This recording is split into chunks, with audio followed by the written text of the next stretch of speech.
خدا یسوع مسیح کے عظیم بابرکت نام میں آپ سب کو سلام. میں ہوں پاسٹر منور خورشید. پروگرام کلام روشنی میں ناظرین آپ کو خوش آمدید کہتے ہیں. ہم خدا ان کی شکر گزاری کرتے ہیں گزشتہ تمام پروگرامز کے لیے اور اسی طور سے آپ کی طرف سے دیے گئے اچھے فیڈ بیک کے لیے, جس سے انٹرسٹ کے ساتھ, محبت, پیار, عقیدت کے ساتھ آپ خدا کے کلام کو سیکھ رہے ہیں. ہمارے لیے بڑی انکریجمنٹ کی بات ہے. ناظرین, تیسرے سیزن کا پروگرام نمبر 162 ہے, جس میں ہم خداوند کے زندگی بخش پاک کلام کو سیکھیں گے, جانیں گے. جن خداوند نے آج ہمیں جوائن کیا ہے, مختصراً تعارف ان کا آپ کے ساتھ کرواتے چلیں. ہمیں جوائن کیا ہے پاسٹر شہزاد پرویز صاحب نے, گاڈ بلیس یو. اور ان کے ساتھ ہمیں جوائن کیا ہے ڈاکٹر عادل امین صاحب نے. ناظرین, اس سے پہلے کہ ہم آج کے متن کی تلاوت کریں, میں ریکویسٹ کروں گا ڈاکٹر عادل امین صاحب سے پلیز دعا میں رہنمائی کریں. پیارے خداوند یسوع, تیرے شکر گزار ہیں اس صبح کے لیے جو تو نے ہمیں بخشی ہے. تیری ساری محبت کے لیے شکر گزار ہیں. اس ٹی وی چینل کے لیے جس کے وسیلے سے بہت سے لوگ کلام کی روشنی پاتے ہیں, اپنی تاریکیوں سے آزاد ہوتے ہیں. اور اس بات کے لیے شکر گزار ہیں کہ تو ہمیں اس خدمت کے لیے استعمال کرتا ہے. خداوند, ہم سب کو برکت دے, تیرا خاص فضل ہم پر ہو, تیری حکمت ہم میں بولے, تیرے نام کو جلال ملے. اس دعا کو سن اور قبول کر, تیرے زندہ نام کے وسیلے سے مانگتے ہیں. تھینک یو سو مچ.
ناظرین, کلام مقدس کا یہ حصہ جو بھی ہمارے سامنے تلاوت کیا گیا ہے, چونکہ گزشتہ ایپیسوڈ میں بھی ہم اسی تعلق سے سیکھ رہے تھے, جان رہے تھے. بڑا ہی زبردست خوبصورت یہ حصہ ہے اور خداوند یسوع مسیح کا ایک میریکل معجزہ ہے جو ہمیں یہاں پہ دکھائی دیتا ہے, نظر آ رہا ہے. 10 کوڑی ہیں, خداوند یسوع مسیح نے ان کی شفا کے لیے ایک بڑا جلالی کام کیا ہے. اور ہم سیکھ رہے تھے کہ انہیں کاہنوں کو چیک کروانے کے لیے, دکھانے کے لیے بھجوایا گیا ہے. اس سے آگے ہم آج بڑھیں گے اور جانیں گے, سیکھیں گے کلام مقدس میں سے. کلام مقدس کے مطابق خدا کا کلام ہمیں اس بات کی تعلیم دیتا ہے کہ جیسے خداوند یسوع مسیح نے انہیں بھجوایا ہے تو وہ جاتے جاتے ہی پاک صاف ہو گئے ہیں. بڑی خوش آئند بات ہے, خوبصورت بات ہے کہ ان 10 کوڑیوں کو کہا گیا ہے کہ وہ اپنے تائیں کاہنوں کو دکھائیں, تو انہوں نے کسی بھی طرح کی حیل و حجت نہیں کی ہے اور کسی طرح کے کوئی لیم ایکسکیوزز نہیں دیے ہیں, بہانے نہیں کیے کہ شفا تو ملی نہیں ہے تو چیک کیا کرائیں جا کر, پہلے شفا مل جائے تو پھر ایسا چیک تو ہم اس لیے کراتے ہیں. مطلب انہوں نے کوئی اپنی طرف سے کوئی لاجکس نہیں دیے ہیں, جیسے آج کل بہت سارے لوگ خدا کے کام میں اپنے کئی ایکسکیوزز پیش کر دیتے ہیں کہ ابھی ایسا تو ہوا نہیں ہے تو پہلے یہ ہوگا تو پھر وہ ہوگا. یہاں پہ ذکر ہے کہ انہیں کہا گیا ہے کہ وہ چلے جائیں تو وہ انہیں شفا نہیں ملی ہے. ابھی تو خداوند یسوع مسیح نے کہا ہی ہے, تو کلام میں لکھا ہے کہ وہ جاتے جاتے پاک صاف ہو. سکتا ہے خداوند یسوع مسیح ان کے ایمان کا بھی ٹیسٹ کر رہے ہوں, چیک کر رہے ہوں کہ ان میں شفا پانے کے لائق ہے ایمان یا نہیں. تو اس اعتبار سے ہم دیکھتے ہیں کہ خداوند یسوع مسیح نے انہیں بھیجا ہے اور وہ جاتے جاتے یعنی راستے میں ہی ہیں، ابھی پہنچے نہیں ہیں وہاں پر، لیکن چونکہ فرمانبرداری کی ہے سو ہماری زندگیوں میں فرمانبرداری کا ہونا جو ہے بہت ضروری ہے۔ جیسے ہی شفا پا گئے ہیں تو ان میں سے ایک واپس لوٹا ہے، اسی پر ہم ابھی بات کریں گے۔ سب سے پہلے ہم جانیں گے پاسٹر شہزاد پرویز صاحب سے۔ پاسٹر صاحب آپ ہماری رہنمائی فرمائیں، اس شخص کے بارے میں ضرور ہمیں بتائیں کہ یہ کون ہے جو خداوند یسوع مسیح کے پاس واپس شکر گزاری کے لیے آیا ہے، اور اس نے اپنی شکر گزاری کا اظہار کیا کیسے؟ رائٹ بردر، سب سے پہلے تو یہ ایک بڑا خوبصورت کام ہے جو ان کی زندگیوں میں ہوا، اور پھر جو آیت نمبر 15 ہے 16 ہے وہ ہمیں اس چیز کے لیے وضاحت کے ساتھ بیان کرتی ہے کہ یہ شخص کون ہے، کیونکہ یہاں پہ لکھا ہے اور منہ کے بل یسوع کے پاؤں پر گر کر اس کا شکر کرنے لگا، اور وہ سامری تھا۔ اور اس کا جو انداز ہے شکر گزاری کا وہ صرف کہنے کی حد تک محدود نہیں ہے کہ تھینک یو جیزس، بلکہ لکھا ہے کہ وہ منہ کے بل جو ہے وہ گرا۔ اور اگر ہم پرانے عہد نامہ کے اندر دیکھیں تو منہ کے بل گرنا جو ہے یہ اپنے آپ کو کسی کے تابع کرنے کے مترادف تھا۔ ہم باپ ابراہیم کے تعلق سے جو ہے وہ دیکھتے ہیں، اسی طرح پھر جو ہے وہ داؤد نے اپنے آپ کو خدا کے ذریعے میں جھکائے رکھا، گویا اپنے آپ کو سرنڈر کرنا ہے۔ تو شکر گزاری کا یہ ایک جو پہلو ہمیں یہاں پہ نظر آ رہا ہے کہ یہ سامری شخص ہے، اور سب سے پہلے تو اس کے اندر اسی بات کی شکر گزاری ہے کہ یسوع مسیح یہودی ہے اور میں سامری ہوں۔ تو یہ لوگ تو ہم سے اس قدر ہیچ کرتے ہیں، اس قدر گن کرتے ہیں کہ ہمارے ساتھ اٹھنا بیٹھنا ملنا تو دور کی بات، جس راستہ سے ہم گزرے اس راستے سے بھی یہ نہیں گزرتے۔ تو اس شخص کا مجھ پر رحم کرنا اور مجھے شفا دینا اور میری زندگی میں اتنا بڑا کام کرنا، یہی اس کے لیے سب سے بڑی اچنبے کی بات تھی۔ اسی سے وہ ششدر اور حیران تھا، اور اس کا دل شکر گزاری سے بھرا ہوا تھا۔ اور مجھے وہ واقعہ سامری عورت والا یاد آ رہا تھا، مقدس یوحنا کی انجیل 4 باب کی 9ویں آیت ہے، جہاں پہ لکھا ہے واضح طور پہ کہ یہودی سامریوں سے کسی طرح کا برتاؤ نہیں رکھتے تھے۔ اور پھر مقدس یوحنا کی انجیل اس کے پہلے باب کے اندر لکھا نا کہ وہ اپنے گھر میں آیا اور اس کے اپنوں نے اسے قبول نہ کیا، مگر جتنوں نے اسے قبول کیا اس نے خدا کے فرزند بننے کا حق بخشا، اور آگے لکھا ہے یعنی وہ جو اس پر ایمان لائے۔ سو یہ جو سامری کوڑی ہے اس کا تعلق جو ہے وہ کرائسٹ کے گھر والوں میں سے نہیں، یہودیوں میں سے نہیں، تو یہ تو باہر والا ہے جس کے لیے مسیح خداوند نے ایک مثال دیتے ہوئے کہا تھا کہ گلیوں میں جاؤ اور بازاروں میں جاؤ ان کو لے کر آؤ، تو یہ وہ لایا گیا ہے۔ تو اس کے اندر جو شکر گزاری کا جو عنصر ہے وہ شاید ان سے کہیں بڑھ کر ہے، کیونکہ یہ تو توقع کر ہی نہیں سکتے تھے کہ ہم پر رحم کیا جائے یا ہمیں جب وہ مہربانی سے ہمارے ساتھ جائے وہ پیش آیا جائے۔ سو جب اس کی زندگی میں اتنا بڑا کام ہوا ہے، اگر میں یوں کہوں کہ ناممکن کام بھی ممکن ہوا ہے، تو یہ اس کے لیے ایک شکر گزاری کا بہت بڑا پہلو تھا۔ اور اس نے صرف گھٹنے ٹیک کر، اس سے سر جھکا کر، اس نے محض الفاظ سے نہیں بلکہ منہ کے بل مسیح کے آگے گر کے گویا اپنے آپ کو اس نے اس کے تابع جو ہے وہ کر دیا ہے کہ تو نہیں میرے لیے کہ یار تو ہی میرا سب کچھ ہے۔ تو یہ مکمل شکر گزاری کی حالت ہے، مکمل تابع داری کی حالت ہے۔ سم ٹائم آج بھی بعض اوقات ہم کچھ لوگ اپنی زندگی میں یہ سمجھتے ہیں، اور ابلیس ایسے وسوسے زندگیوں کے اندر پیدا کرتا ہے کہ شاید خدا ہم سے محبت نہیں رکھتا، وہ ہماری نہیں سنے گا، وہ ہمیں شفا نہیں دے گا، ہماری زندگیوں میں بھلے کام نہیں ہو پائیں گے، ہم رد کر دیے گئے ہیں، دھدکار دیے گئے ہیں۔ لیکن یہ سامری کوڑی ان کے لیے ایک خوبصورت دلیل ہے کہ اگر جو ہے وہ شرعی اعتبار سے، اخلاقی اعتبار سے، ملکی یا قومی قوانین کو بھی سامنے رکھتے ہوئے اگر جن سے نفرت کی جاتی ہے اس کو بھی یسوع نے ہیل کیا ہے، تو آج بھی وہ سب کو گلے لگانے کی قدرت رکھتا ہے، اور وہ آج بھی بلاتا ہے بلا تمیز رنگ، نسل، قوم، مذہب۔ وہ اس لیے آیا کہ جب وہ سب کو نجات دے۔ بائبل مقدس یہ فرماتی ہے نا، تاکہ جو کوئی اس پر ایمان لائے۔ سو یہ ایمان لایا، یہ کیسا بھی کیوں نہیں تھا، مسیح نے اس کی حالت کو نہیں، اس کے فیت کو دیکھ کے، اور جہاں باقی جب وہ شفا پا گئے یہ بھی شفا پا گئے۔ اور باقیوں کو جب ہم دیکھتے ہیں، جیسے اخبار کی کتاب 14 باب کے اندر ہم دیکھ رہے تھے تو ان کے لیے بڑے شرعی لوازمات تھے جو ابھی انہوں نے پورے کرنے تھے، لیکن اس کے لیے کوئی شرعی جو وہ لوازمات نہیں تھے، کیونکہ یہ تو اس سے آزاد تھا، یہ اس سے فال ہی نہیں کر رہا تھا کہ یا اس پہ وہ شرعی قانون لاگو ہی نہیں ہو رہے. سو یہ فوراً جھٹ سے آیا اور آ کر اس نے منہ کے بل گر کے اپنے آپ کو مکمل تابع داری کی حالت میں شکر گزاری کی. سو دو پہلو ہیں. اگر خدا ہم سے محبت کرتا ہے تو ضرور ہے کہ جس قدر ہم پر رحم ہوتا ہے اسی قدر شکر گزاری بھی ہوگی. پریز گاڈ، تھینک یو سو مچ. بڑی خوبصورت باتیں، بابرکت باتیں جو خدا ان کے خادم نے ہمارے ساتھ شیئر کی ہیں اس سامری کے تعلق سے. چونکہ یہ یہودی نہیں ہے اور اس کے لیے اس طرح کا کام ہو جانا کوئی عام اور معمولی بات نہیں ہے، بہت بڑی اور اچنبے کی بات ہے. اور کر بھی کون رہے ہیں؟ یہودی لوگ ان پہ رحم کر رہے ہیں. یہ اس کے لیے تو عجیب ہی بات ہے کہ وہ لوگ جو اس سے نفرت کرتے ہیں، عام تندرستی کی حالت میں اسے دیکھنا پسند نہیں کرتے، تو اس کو کوڑ کی حالت میں بھی خداوند یسوع مسیح نے اپنایا ہے اور اسے شفا بخشی ہے.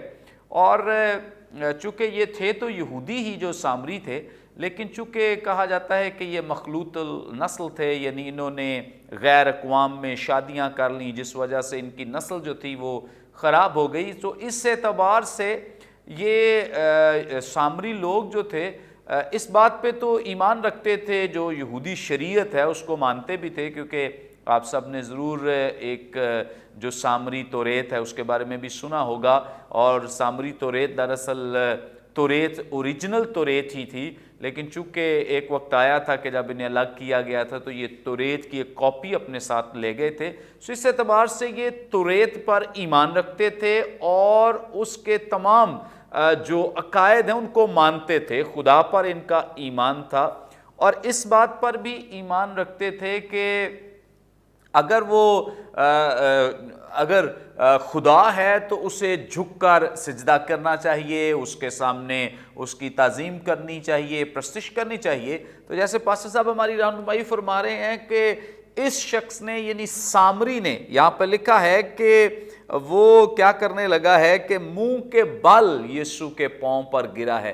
اس سے ہمیں ایک یہ سبق مل رہا ہے کہ اس نے یسوع مسیح کو اپنا خداوند مان لیا ہے، کیونکہ وہ جانتا ہے پرانے عہد نامے کے مطابق جو شریعت کی کتاب ہے اس پر ایمان رکھتا ہے کہ سجدہ جو ہے وہ صرف خدا کو واجب ہے. تو اس لیے وہ یسوع مسیح کے قدموں میں جب گر گیا ہے تو اس کا مطلب یہ ہے کہ اس نے یسوع مسیح کو اپنا خداوند مان لیا ہے. اس سے پہلے بھی اگر ہم دیکھیں تو بلند آواز سے وہ خدا کی تمجید کرتا ہوا لوٹا ہے. بڑی خوشی ہے اس کے اندر، شادمانی. مقدس لوکا کا ویسے ہی بڑا یہ سٹائل ہے، انداز ہے کہ وہ جب اس طرح کی شادمانی کو بیان کرتے ہیں تو ہمیشہ ایسے الفاظ لکھتے ہیں بلند آواز سے، یعنی جو اندر شادمانی ہے اس شخص کے وہ اس کی آواز سے نظر آ رہی ہے کہ وہ کتنا شادمان اور کتنا خوش ہے. اور پھر منہ کے بل یسوع کے پاؤں میں گرنے سے ہم نے ابھی پاسٹر صاحب سے بھی سنا ہے، سیکھا ہے کہ اس سے ظاہر ہی یہ ہوتا ہے کہ اس نے یسوع مسیح کو اپنا منجی مان لیا ہے، اپنا خداوند مان لیا ہے اور اس کو اپنا نجات دہندہ مان لیا ہے، کیونکہ اس نے اس کی زندگی کے لیے بہت بڑا جلالی کام کیا. کوئی فرق نہیں پڑتا کہ کوئی کس قوم سے تعلق رکھتا ہے، کوئی فرق نہیں پڑتا کہ کس فرقے سے کسی کا تعلق ہے، کوئی فرق نہیں پڑتا کہ اس کی بیماری کیا ہے، اس کی شدت کیا ہے اور انٹینسٹی کیا ہے، یا کتنی بڑی بیماری ہے اور کتنی نفرت کے لائق بیماری ہے، اس سے کوئی فرق نہیں پڑتا ہے. خداوند یسوع مسیح کے پاس آنے والے سب کو شفا دی گئی ہے اور آج بھی یہ شفا کا کام جاری ہے، زندگی کا کام جاری ہے.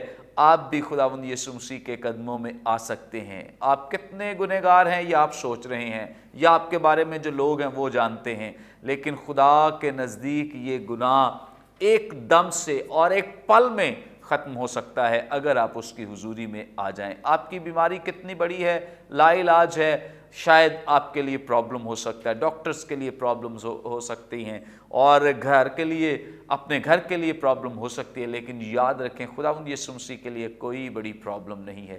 آئیں یسوع مسیح کے قدموں میں سے قبول کریں اپنا شخصی نجات دہندہ. جس طور سے سامری نے اسے اپنا شخصی نجات دہندہ قبول کیا ہے، ایسے اسے قبول کریں. آگے بڑھیں گے اور ڈاکٹر عادل امین صاحب سے جانیں گے.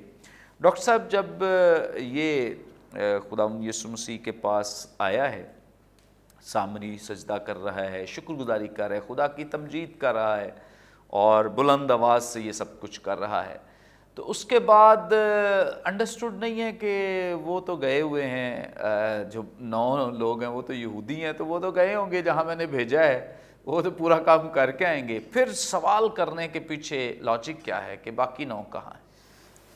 یہ 9 لوگ جو ہیں خداوند یسوع مسیح کے کہنے کے مطابق اس 10ویں کی طرح یہ اپنی شفا کے سفر پر ہیں اور شفا ہوگی.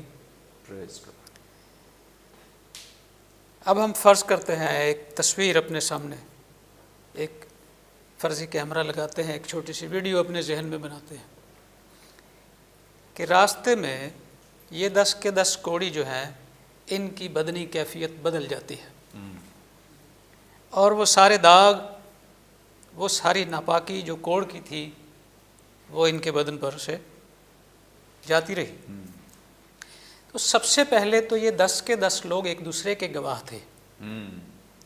انہوں نے ایک دوسرے کو کوڑ کی حالت میں دیکھا ہوا تھا. سب سے پہلے تو خود ایک دوسرے کے ساتھ ان کی تصدیق ہوئی کہ اب ہم کوڑی نہیں رہے. لیکن پادری صاحب روشنی ڈال چکے ہیں اس بات پر کہ تقاضا یہ تھا کہ کاہن ان کو پاک ٹھہرائے. اگر یہ 10 کے 10 وہاں پر ہوتے خداوند یسوع مسیح کے سامنے اور خداوند یسوع مسیح ان سے کہتے جاؤ تمہارے ایمان نے تمہیں اچھا کیا، تو کیا ان کا کوڑ ختم نہ ہوتا؟ تو جیسے پادری صاحب پہلے بتا چکے ہیں انہیں ایک معاشرتی زندگی گزارنا تھی، لیکن آگے چل کے ہم اس معاشرتی زندگی پر غور کریں گے جس کی وجہ سے وہ 9 واپس نہیں آئے.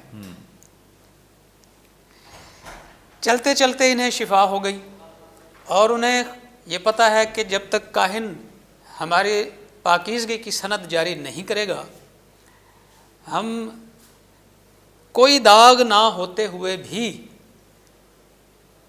شریعت کی روشنی میں تو ناپاک ہیں. سمجھ رہے ہیں اس بات کو کہ جب تک اگرچہ ان کا بدن پاک ہے لیکن جب تک با اختیار کاہن انہیں پاک قرار نہ دے وہ ناپاک ہی سمجھے جائیں گے اور وہ معاشرے کا حصہ نہیں بن سکیں گے. اب یعنی انہیں کاہن کا سرٹیفکیٹ ضروری تھا. ابھی جن کو کورونا ہوتا ہے، اگر میرے پڑوسی کو کورونا ہو تو میں تو اس سے ڈرتا رہوں گا. صحیح بات، جب تک ٹیسٹ نہ کرا لے، جب تک یعنی اس کی رپورٹ آنے سے 5 منٹ پہلے تک بھی میں اس سے ڈرتا رہوں گا. لیکن جیسے ہی میں رپورٹ دیکھوں گا کہ نیگیٹو ہے، پھر میں بھاجی کی حال ہے. تو یہ بات جو ہے اب ہم دیکھتے ہیں کہ وہ کاہن کے سامنے ہے، ایک ایک کر کے کاہن ان کو پاک قرار دے رہا ہے. شاید کاہن کو یہ پوچھنے کی ضرورت نہیں کہ ڈاکٹر کو گئے سو کہاں سے یہ سارا کچھ ہوا ہے. کاہن کی ڈیوٹی صرف یہ تھی کہ اگر کوڑ نہیں ہے تو وہ انہیں پاک قرار دے اور وہ واپس اپنے اپنے گھروں کو جائیں. اب یہاں پر آ کر ان کی گواہی ہائی جیک ہو گئی. ان کے ذہنوں پر جو چیز غالب رہی معاشرے کی وجہ سے اور یہودی رویے کی وجہ سے، اگر وہ اپنے اپنے گاؤں میں جا کر اپنی گلیوں میں جا کر یہ بتاتے کہ یسوع نے ہمیں شفا دی ہے تو کون شخص ان کو ویلکم کرتا؟ اب وہ بارہا بتائیں گے لوگوں کو جا کر کہ کاہن نے ہمیں پاک قرار دے دیا ہے، کاہن نے ہمیں پاک قرار دے دیا ہے. یسوع کا نام کسی پیچھے رہ گیا. بہت سی باتیں ہیں. یہ واپس کیوں نہیں آئے؟ ان کے گھر بار تھے، جو کچھ بھی تھا. پردیسی تو صرف یہ سامری تھا نا وہاں پر. یہ باقی لوگ اس جملے کی روشنی میں تو ایسے لگتا ہے مقامی تھے، اپنے اپنے گھروں میں اپنے اپنے کاروبار پر. ہو سکتا ہے کسی نے کسی سے پیسے لینے ہوں وہ ادھر چلا گیا ہو، کسی نے کسی کو دینے ہوں وہ ادھر چلا گیا ہو. جو کچھ بھی ہے وہ یہ گواہی اپنے ساتھ لے کر کہ کاہن نے ہمیں پاک قرار دیا ہے، وہ واپس کبھی یسوع کی طرف نہیں لوٹے. کیونکہ وہی معاشرہ اور وہی شریعت ان کی زندگیوں پر مسلط تھی، وہ اسی کے زیر اثر تھے، اور یہ بات ان کے زیادہ فائدے میں تھی بحیثیت انسان، یا خود غرضی کہہ لیں اس کو، یہ بات ان کے زیادہ فائدے میں تھی کہ اگر کاہن کا ریفرنس لے کر وہ چلتے ہیں کہ ہمیں کاہن نے پاک قرار دے دیا ہے، لیکن اگر یہ 10واں شخص کاہن کے پاس پہنچتا ہے تو یہ پہنچ کیسے سکتا ہے؟ کیونکہ یہ سامری ہے۔ اس کے لیے سب سے بڑی مشکل صرف اس شخص کے لیے تھی، سب سے زیادہ تکلیف دہ کوڑ اس کی زندگی میں تھا، کیونکہ یہ ان 10 کوڑیوں کی نفرت کا بھی شکار بنا۔ کس طرح سے کہ ان کی دسترس تھی کاہن تک، وہ کاہن تک جا سکتے تھے، لیکن یہ سامری تھا، اس کو تو کسی نے عبادت خانہ کے اندر جانے بھی نہیں دیا ہوگا، اور اگر لشکر گاہ سے باہر کی بات ہے تو پھر وہاں تو ویسے ہی دور سے ہی اس کو اشارہ کسی نے کر دیا ہوگا نا کہ سامری یہ تھے کتھے، یہاں کہاں پر سامری ہو کر ہمارے درمیان، ٹھیک ہے، پکڑو مارو یہ کرو، ہو سکتا ہے یہ بھاگ کر آیا ہو وہاں سے۔ اس کے لیے صورتحال زیادہ مشکل تھی۔ یہ نہ تو کاہن اس کو سرٹیفکیٹ دے سکتا تھا، کیونکہ کاہن کے نزدیک تو یہ بغیر کوڑ کے بھی ناپاک تھا، کاہن کے نزدیک تو یہ بغیر کوڑ کے بھی قابل نفرت تھا، کاہن کے نزدیک تو اس کے ساتھ کسی طرح کا برتاؤ جائز ہی نہیں تھا، تو پھر کاہن اس کے ساتھ آئینی برتاؤ کیسے کر لیتا؟ اس لیے یہ شخص اس طرف سے مایوس ہو کر، میں ہل جاتا ہوں، کانپ جاتا ہوں یہ جملہ کہتے ہوئے، کہ وہ اس کے پاس گیا جو ابد تک کا سردار کاہن تھا، اور اس کی یہ پہچان جو اس نے منہ کے بل گر کر اسے سجدہ کیا ہے، اس کی بادشاہت کو تسلیم کیا ہے، یہ پہچان ویسی ہی ہے جیسے صلیب پر لٹکے ہوئے ڈاکو نے خداوند یسوع مسیح سے کہا کہ جب تو اپنی بادشاہی میں آئے، اس کی بادشاہی کو تسلیم کیا، اس کو قبول کیا۔ یہ ایک بات تھی جو سند اس 10ویں کوڑی کو مل گئی، وہ ان باقی 9 کو نہیں ملی۔ اب وہ چاہے اپنے اپنے کاروبار میں گئے، اپنے پڑوسیوں میں گئے، اپنے رشتہ داروں میں، ناطے داروں میں گئے، جہاں مرضی وہ گئے، کسی یونیورسٹی میں چلے گئے، کسی اور مطلب منصب پر چلے گئے، کسی سرکاری نوکری پر چلے گئے، لیکن وہ یسوع کے پاس واپس شکر گزار ہونے کے لیے نہیں آئے، کیونکہ انہوں نے اپنی بدن کی شفا کو تو قبول کیا، لیکن خداوند یسوع مسیح کی خداوندیت کو قبول نہیں کیا، اور اس کا شکر گزار ہونے کے لیے کبھی اپنا رخ نہیں موڑا، کبھی اپنے نظام کے خلاف انہوں نے مزاحمت نہیں کی کہ آ کر وہ خداوند یسوع مسیح کے شکر گزار ہوتے کہ یہ دیکھ تیرے کہنے کے مطابق ہم نے شفا پائی ہے۔ لیکن یہ 10واں شخص راست باز خدا کا فرزند ٹھہر کر اسی طرح سے جس طرح وہ سامری عورت ہے، اصل میں سامریوں کو ایک انتظار تھا آنے والے مسیح کا، اور انہیں معلوم تھا، سامری عورت کی بھی گواہی یہی تھی کہ یوخرسٹ جو آنے والا تھا، ٹھیک ہے، اس کی یہ گواہی تھی کہ وہ یہی ہے۔ یہ لوگ جب پہچان لیتے ہیں خداوند یسوع مسیح کو، پھر یہ اپنی سامری حیثیت سے اور اپنے علاقائی نفرتوں کے جال میں سے نکل کر ایک خوشی و خرمی کی زندگی میں آ جاتے ہیں۔ اس شخص نے بھی خداوند یسوع مسیح کو، اس کی الوہیت کو پہچان لیا اور یہ واپس آیا۔ پریز گاڈ، پریز گاڈ، بڑی خوبصورت بابرکت باتیں اور بڑی تھیولوجیکل باتیں جو ابھی ہم نے خدا کے خادم سے سنی ہیں کہ یہودی تو اپنے رسم و رواج میں پڑے ہیں، اور وہ تو زمینی کاہن سے سرٹیفکیٹ لینے کے محتاج ہیں کہ وہ سرٹیفکیٹ ملے گا تو ہم کہیں آ جا سکیں گے، لیکن کیسی خوشی اور حیرانی کی بات ہے کہ اس شخص کو زمینی سرٹیفکیٹ کی ضرورت ہی نہیں ہے، اس کو تو ایک ایسا سرٹیفکیٹ چاہیے جو آسمانی سرٹیفکیٹ ہے۔ پریز گاڈ، اور اس لیے وہ زمینی کاہن کے پاس نہیں گیا بلکہ آسمانی جو سردار کاہن ہے اور ہمیشہ کے لیے سردار کاہن ہے اس کے پاس آیا ہے، تاکہ اسے ہمیشہ ہمیشہ کے لیے یہ سرٹیفکیٹ مل جائے، اور وہ اسے پرواہ نہیں ہے۔ اور کیسی ایک اور بڑی ایک نشاندہی کی ہے خدا ان کے خادم نے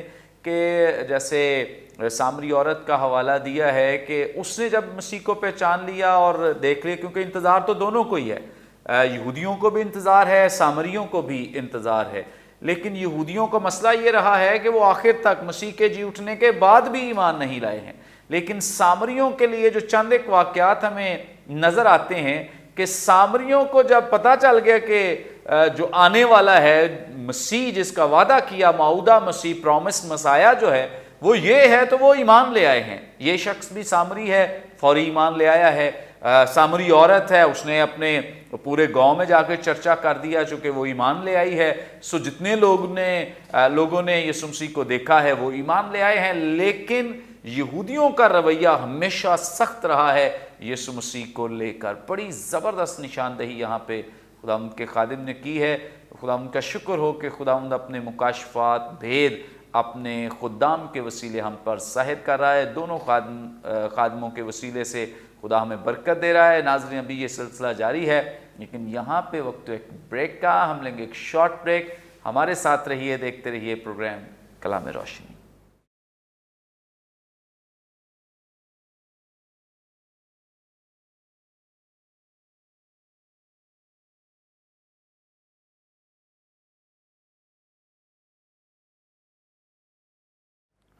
ویلکم بیک ناظرین، آپ دیکھ رہے ہیں پروگرام کلام روشنی۔ بریک پر جانے سے پہلے بڑی خوبصورت بابرکت باتیں جو خدا ان کے خدام ہمارے ساتھ شیئر کر رہے تھے، آگے بڑھیں گے اور اس حصے میں چونکہ بڑی اور زبردست خوبصورت باتیں ہم سیکھیں گے، یقیناً آپ بڑی برکت پائیں گے۔ سب سے پہلے پاسٹر شہزاد پرویز صاحب سے۔ پاسٹر صاحب، یہاں جو 19ویں آیت ہے، یہاں پر لکھا ہے، پھر اس سے کہا اٹھ کر چلا جا، تیرے ایمان نے تجھے اچھا کیا ہے۔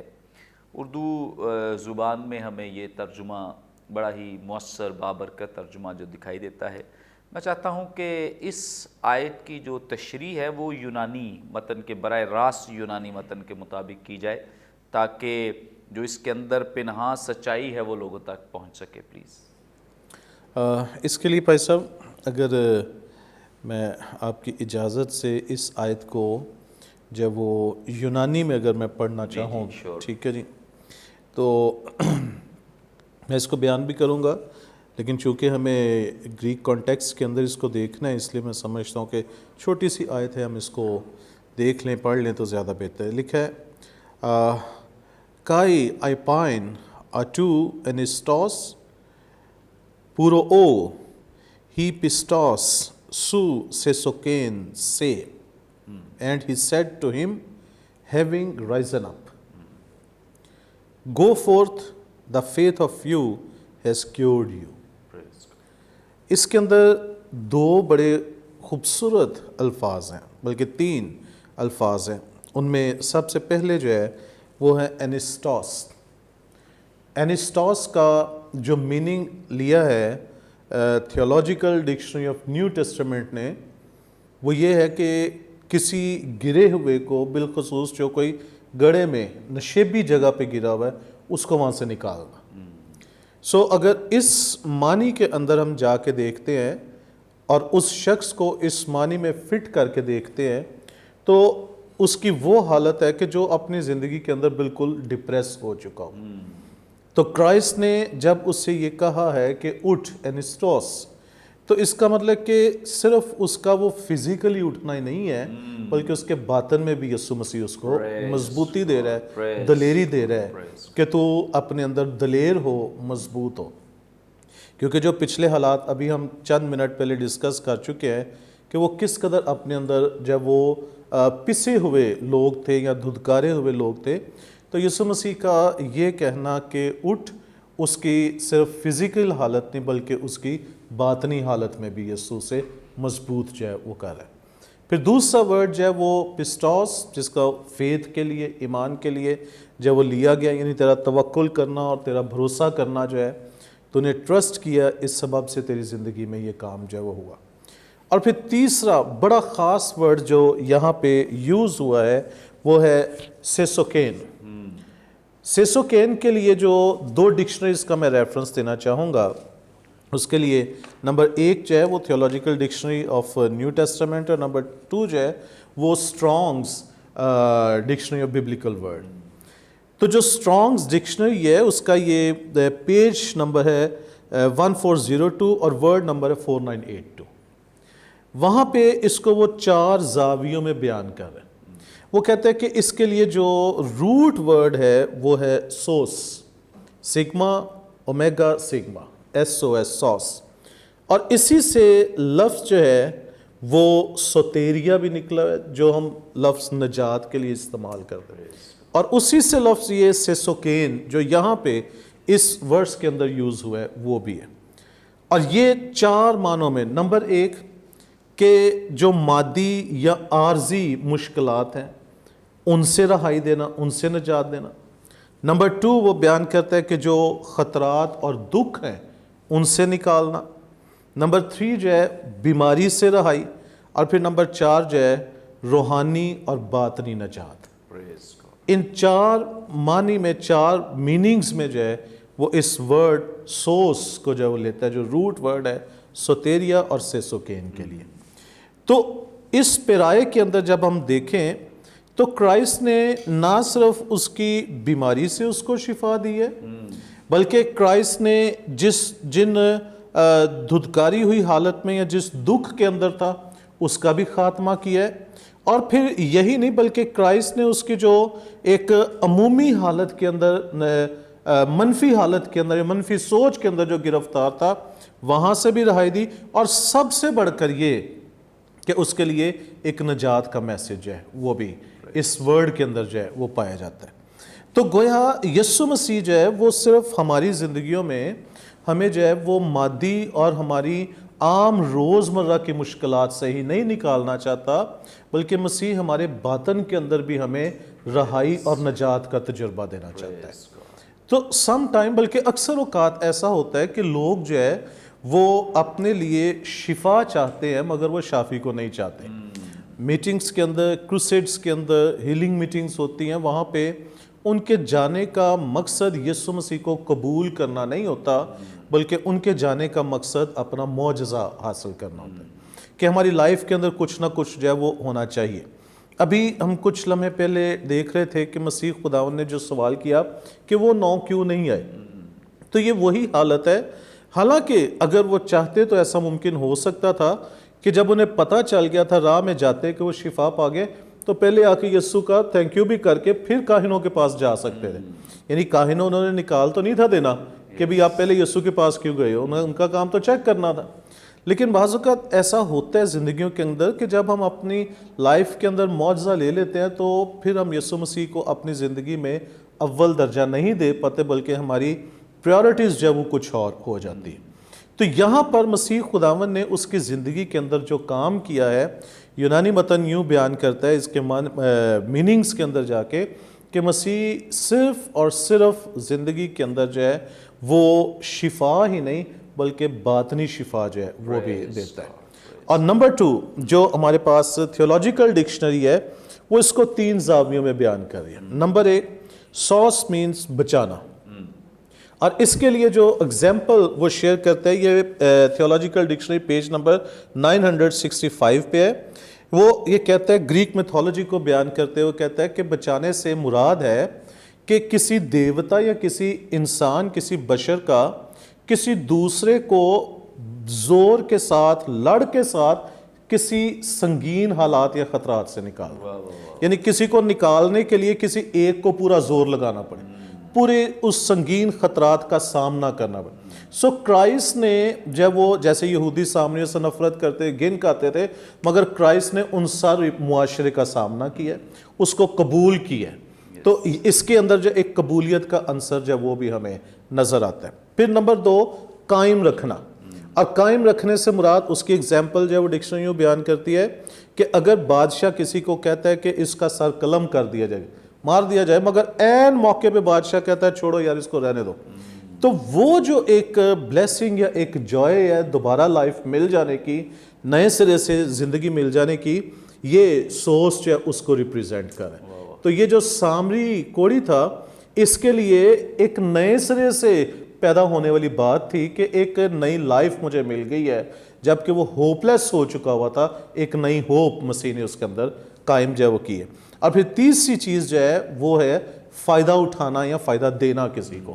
تو کرائسٹ نے اس کی لائف کے اندر صرف شفا دے کر جسمانی فائدہ ہی نہیں بلکہ اس کو روحانی فائدہ بھی جو ہے وہ پہنچایا۔ سو یہ آیت جو ہے وہ گریک کانٹیکسٹ کے اندر صرف اس شخص کے لیے نہیں، ہمارے لیے بھی ہوپ کو جو ہے وہ پیدا کرتی ہے کہ یسوع مسیح ہمارے بدنوں میں نہیں، ہمارے گھرانوں میں نہیں، ہمارے معاشرے میں نہیں، وہ ہماری باطن میں بھی کام کرنا چاہتا ہے۔ ہاللیلویہ، پریز گاڈ، تھینک یو سو مچ پادری صاحب نے جو میرا مقصد تھا ان کو اس طرح سے کہنے کا کہ جی آپ نے یونانی ہی متن میں اس پہ غور کرنا ہے، بڑا درست اس کے ساتھ انصاف کیا ہے، کیونکہ اردو زبان میں ہمیں وہ ترجمہ اس طرح سے، اردو زبان کا یہ ترجمہ جو ہمارے پاس ہے دی بیسٹ ترجمہ ہے، بہت اچھا ترجمہ ہے، لیکن کچھ ایسی جگہیں ہیں جہاں پہ ہمیں ایگزیکٹ جو یونانی متن ہے، اوریجنل جو ٹیکسٹ ہے وہاں سے ہیلپ لینی پڑتی ہے، مدد لینی پڑتی ہے۔ تو میں یہ سمجھ رہا تھا کہ اگر میں اردو کے بارے میں یہ پوچھوں گا تو میرا نہیں خیال کہ جو ڈیپتھ انہوں نے اب بتائی ہے شاید وہ وہاں تک ہم نہ پہنچ پائیں، اس لیے اوریجنل ٹیکسٹ کے مطابق اس ڈیپتھ کو جاننا جو ہے وہ بہت ضروری ہے، چونکہ یہ جو بات پنہاں ہے نجات کی، یہ اردو متن میں نہیں مطلب ہم دیکھ سکتے، کیونکہ یہاں پہ تو صرف لکھا ہے تیرے ایمان نے تجھے اچھا کیا۔ یہ جو اچھا کیا لفظ یہاں پہ ترجمہ ہوا ہے یونانی متن میں، اس کا جو مطلب ہے یہ نہ صرف جسمانی طور پر اچھا ہونے کا ہے بلکہ روحانی طور پہ، باطنی طور پہ، اور بڑی ڈیٹیل آپ نے اس لفظ کے میننگز بھی سنے ہیں اور اس کا استعمال بھی سنا ہے۔ سو بڑا ہی زبردست یہ حصہ رہا ہے اور یقیناً آپ سب نے بڑی برکت پائی ہے، اور میں سمجھتا ہوں کہ اس طرح سے جب ہم سوال کے ساتھ پورا انصاف کرتے ہیں تو لوگ بھی برکت پاتے ہیں۔ تھینک یو سو مچ، آپ نے اس بات کو کنسیڈر کیا اور اس کے اکارڈنگلی آپ نے کام بھی کیا، محنت کی ہے۔ آگے بڑھیں گے، اور میں ہر پیسج کے آخر میں ہم یہ کہتے ہیں کہ اگر ہم کسی بھی پیسج کا عملی اطلاق نہیں کرتے تو علم لینے سے کچھ فائدہ نہیں ہے۔ سو اب ہم ڈاکٹر عادل امین صاحب سے جانیں گے۔ ڈاکٹر صاحب آپ پلیز اس پیسج کے جو عملی اقدام ہیں ہمیں کیا لینے چاہیے، اس پہ ذرا روشنی ڈال دیں پلیز۔ اس کے کئی عملی اطلاق ہیں اور کئی زاویے سے یہ جو داستان 10 کوڑیوں کی ہے، اس میں ہمارے لیے اسباق ہیں عملی زندگی کے لیے۔ پہلی بات تو یہ ہے کہ اگر ہماری زندگی میں کوئی ایسی کمزوری ہے، کوئی ایسی خامی ہے، کوئی ایسی خطا ہے جو دوسروں کو اپنی لپیٹ میں لے سکتی ہے، تو ہم اپنے آپ کو فاصلے پر رکھ کر دوسروں کو تو محفوظ رکھیں نا۔ فرض کریں سگریٹ نوشی ہے، کوئی شخص اگر سگریٹ پیتا ہے، اس کا دھواں 20 لوگوں کو پریشان کرتا ہے۔ میں سگریٹ کو پروموٹ نہیں کرتا، لیکن میں کم از کم یہ کہوں گا کہ اس آزادی کو جو آپ سگریٹ پینے کے لیے سمجھتے ہیں، یہ دیکھیں کتنے لوگوں کے لیے مشکل کا باعث بنتی ہے۔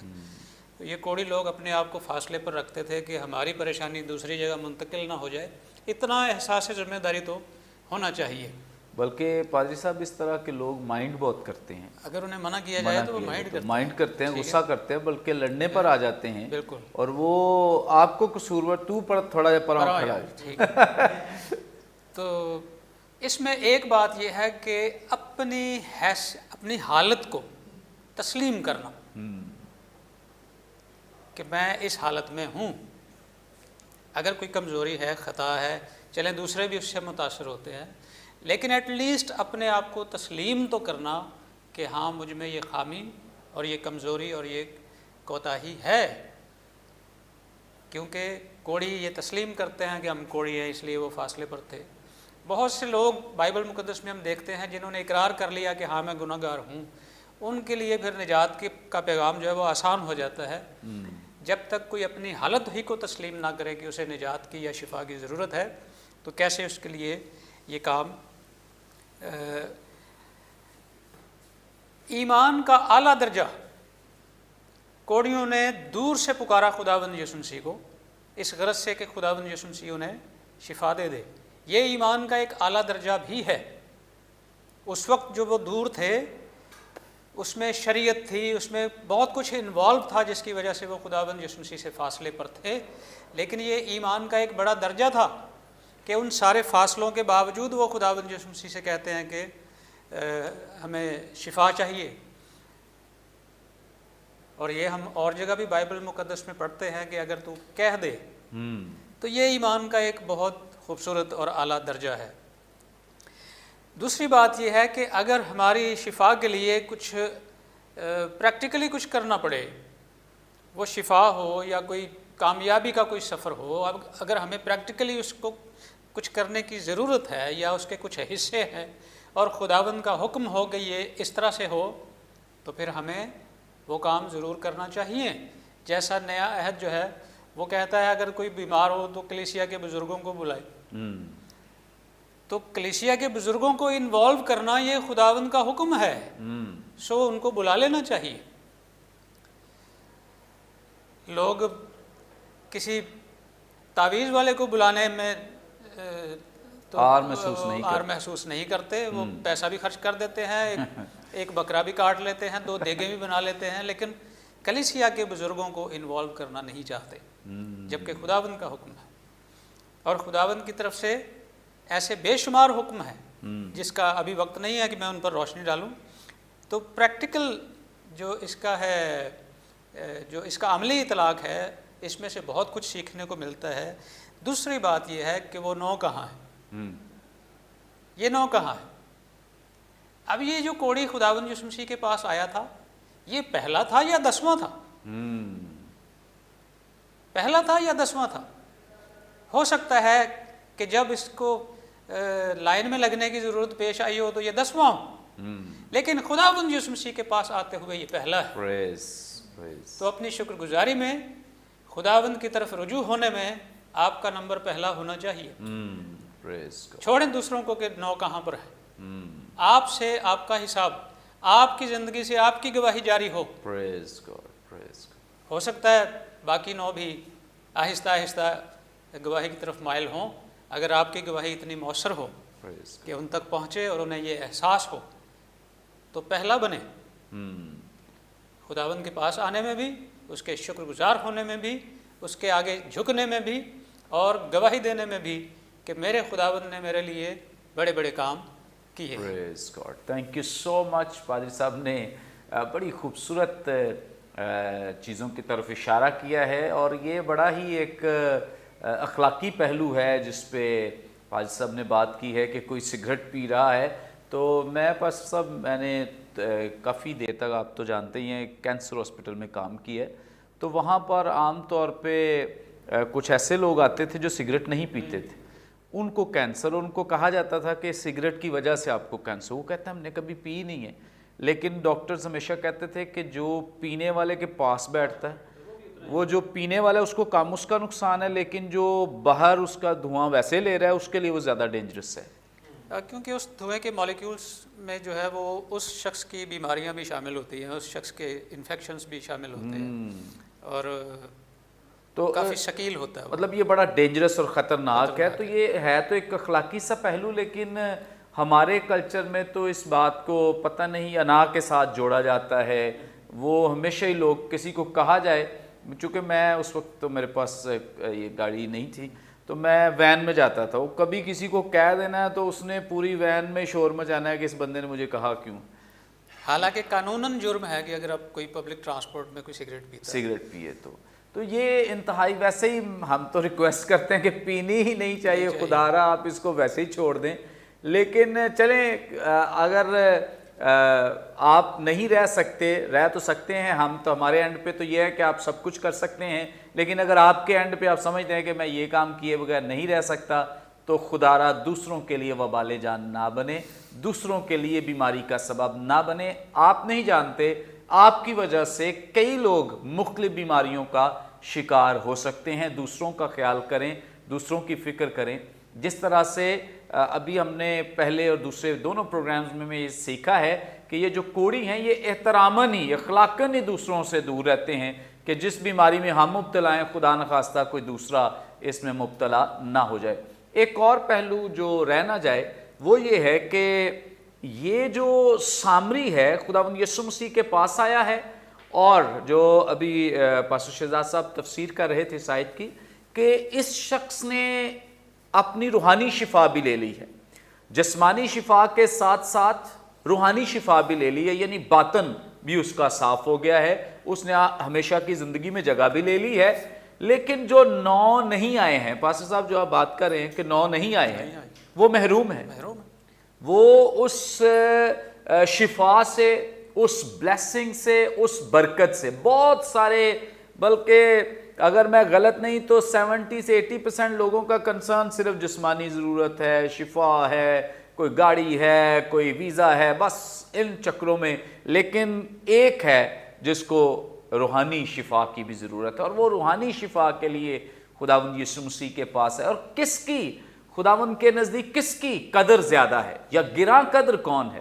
وہ جو اس کے پاس آ کر ہمیشہ کی زندگی پا رہا ہے۔ اس لیے سوالیہ نشان ہے ان لوگوں پر جن کا کنسرن صرف جسمانی چیزیں ہیں، جسمانی ضروریات ہیں، یہ آپ کی پوری ہو بھی جائیں یہاں ہی رہ جانا ہے، سب کچھ یہاں رہ جانا ہے، ویزے لگ جائے یہاں پہ رہ جانے ہیں، شفا مل گئی وہ بھی یہاں، بدن ہی یہاں پہ رہ جانا ہے، شفا ہو نہ ہو، یہ چیزیں ضروری نہیں ہے۔ جس چیز کی امپورٹنس ہے، جس چیز کی ضرورت ہے، اور جو چیز ہمیشہ قائم رہے گی، وہ ہماری باطنی شفا ہے، وہ ہماری روحانی شفا ہے۔ اور اس روحانی شفا کے لیے کنسرن دیکھیں کہ 9 کا کنسرن یہ نہیں ہے، 9 کا کنسرن اپنا ہے، ہم نے 2 ایپیسوڈ اسی بات پہ کیے ہیں کہ ان کی اپنی ذمہ داریاں، مجبوریاں ہیں، پرابلمز ہیں، لیکن ایک جو ہے وہ خداوند یسوع مسیح کے پاس آ گیا ہے اور اسے وہ چیز مل گئی ہے جو باقی 9 جو ہیں وہ لینے سے محروم ہیں۔ خدا را اپنی جسمانی ضروریات سے ہٹ کر خداوند یسوع مسیح کے پاس اپنی روحانی زندگی کی تعمیر کے لیے بھی آئیں، اس کو اپنا شخصی نجات دہندہ قبول کریں۔ میں اس بات کے لیے بہت زور دیتا ہوں اپنے چرچ میں بھی اور دیگر جگہوں پہ بھی کہ ہمیں جسمانی چیزوں کے لیے اتنے فکر مند ہونے کی ضرورت نہیں ہے، یہ چیزیں ادھر رہ جانی ہیں۔ آپ کی زندگی کتنی ہے؟ 50 60 70 80 90 شاید 100 سال بھی گزار دیں، لیکن جہاں ہم نے ہزاروں لاکھوں کروڑوں سال رہنا ہے، ہمیشہ تک ہی رہنا ہے، اس زندگی کی فکر کریں۔ یہ چند سالوں کی کیوں فکر کرتے ہیں؟ ان ایام، ان دنوں کی فکر کریں جہاں ہم نے یہاں سے وہاں جب منتقل ہونا ہے، چلے جانا ہے، تو ہم وہاں پہ کیا کریں گے؟ خدا را خداوند یسوع مسیح کو قبول کریں، اپنی زندگی میں صرف اور صرف ایک کنسرن رکھیں کہ ہم نے آسمانی بادشاہت میں داخل ہونا ہے۔ تھینک یو سو مچ پادری صاحب، اور تھینک یو سو مچ۔ یقیناً ہمارے جو دونوں گیسٹ ہیں ان کے وسیلے سے آپ نے بڑی برکت پائی ہے، بہت کچھ سیکھا ہے، اور یہ پیسج ہم ویسے سنڈے اسکول سے سیکھ رہے ہیں، لیکن جو نئی باتیں ہمیں بتائی گئیں، سکھائی گئی ہیں، یقیناً آپ سب کے لیے بڑی بابرکت ہے۔ آپ ضرور اس پروگرام کو اپنی دعا میں یاد رکھیں، اور برکت ٹی وی کے لیے ضرور دعا کرتے رہیں۔ خداوند نے یہ ایک سورس بنایا ہے، ذریعہ بنایا ہے، جس کے وسیلے سے خدا کا کلام آپ تک پہنچ رہا ہے، اور خدا کا کلام جو ہے وہ درست حالت میں آپ تک پہنچ رہا ہے، یعنی جو اس کی درست تفسیر ہے وہی درست تفسیر آپ تک پہنچتی ہے۔ اس کے لیے ضرور آپ خدا ان کی شکر گزاری بھی کیا کریں، اور اس چینل کے لیے ضرور دعا کریں تاکہ خداوند اور اسے بڑھائے، وسعت دے، ترقی اور افزونی بخشے، تاکہ ہماری ایکسیس جو ہے، رسائی جو ہے وہ مزید لوگوں تک بھی ہو سکے، تاکہ یہ کلام بہت سارے لوگوں تک پہنچ سکے۔ اور اسی طور سے اگر آپ کی کوئی دعائیہ درخواست ہو ضرور ہم تک پہنچا سکتے ہیں۔ اسکرین پر دیے گئے نمبرز ڈائل کریں، اپنا سوال اگر کوئی ہو وہ بتا سکتے ہیں، کوئی دعائیہ درخواست ہو دے سکتے ہیں، کوئی ٹیسٹمنی شیئر کرنا چاہیں آپ اپنی ٹیسٹمنی ریکارڈ بھی کروا سکتے ہیں۔ اگر آپ ٹیلی فونک دینا چاہتے ہیں ضرور دیں، لیکن اگر آپ چاہتے ہیں کہ ٹیلی ویژن پر آپ کی گواہی چلے تو اس کے لیے آپ ہماری عبادات میں شامل ہو سکتے ہیں۔ ہفتے میں 2 دفعہ ہم عبادت یہاں پہ آصف ٹاؤن نمبر 2 لاہور میں کرتے ہیں۔ آپ اس جگہ آ کر جمعرات کے روز شام 6 بجے، اتوار کے روز صبح 10 بجے، دونوں میں سے کسی عبادت میں شامل ہو کر یہ دونوں عبادات میں آپ شامل ہو سکتے ہیں، اپنی گواہی ریکارڈ کروا سکتے ہیں۔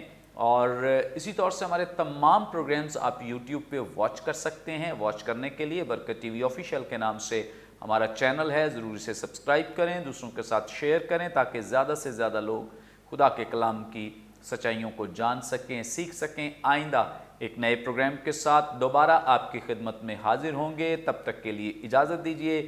دیکھتے رہیے برکت T V. God bless you all.